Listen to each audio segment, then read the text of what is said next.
talk about how to format our data so that it's useful for the kind of regression analysis that we want to perform. So there are two different really common formats for how you put data into a spreadsheet.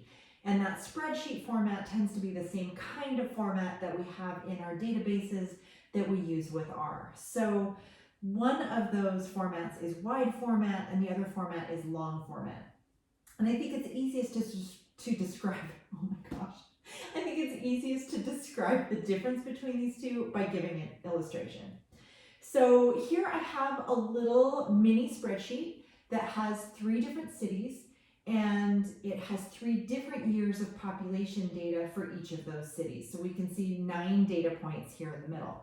This is wide format data. Now, how do I know that this is wide format? The main thing that you're looking for is that you have the same variable repeated over multiple observations. Typically, they're repeated over time or repeated over different measurements. So maybe if you had 5 different people gathering a measurement, maybe you would have a column for each of them. But in any case, it's the same variable, but you're repeating that information for different periods or different observations. So in this case, it's wide format data because we've spread out that observation about the population of each of these cities horizontally.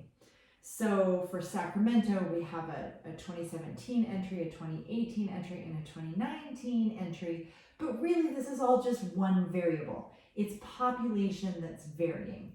2017, 2018, and 2019 aren't variables.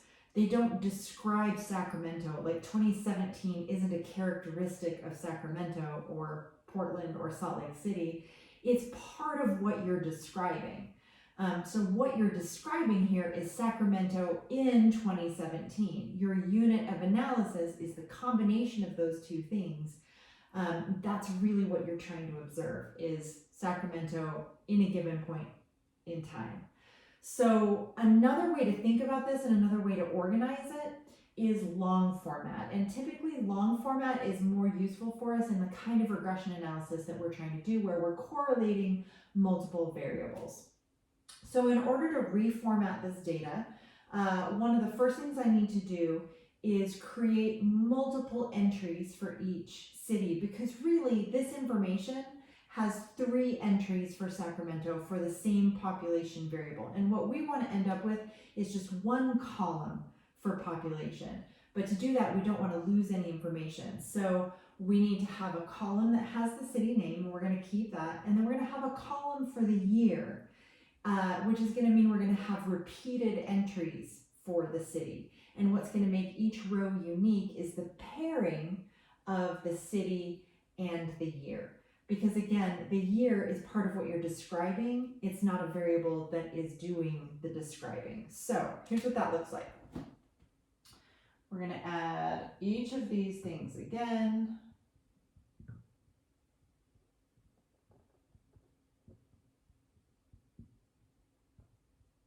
In their own rows.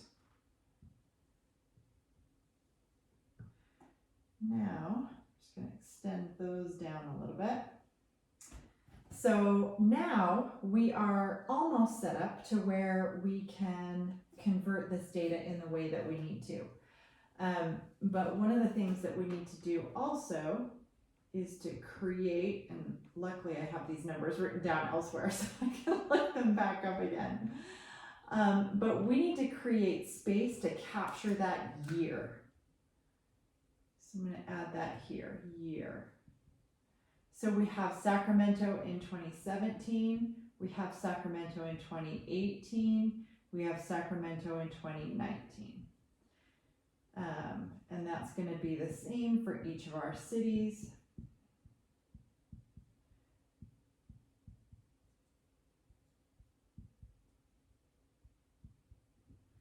Now you can see that this is longer, right? Long format. The other way is wide format. This is long format. So I'm actually going to sort of delete all of these observations. And like I said, we're going to have to re-enter them. which is super extra fun.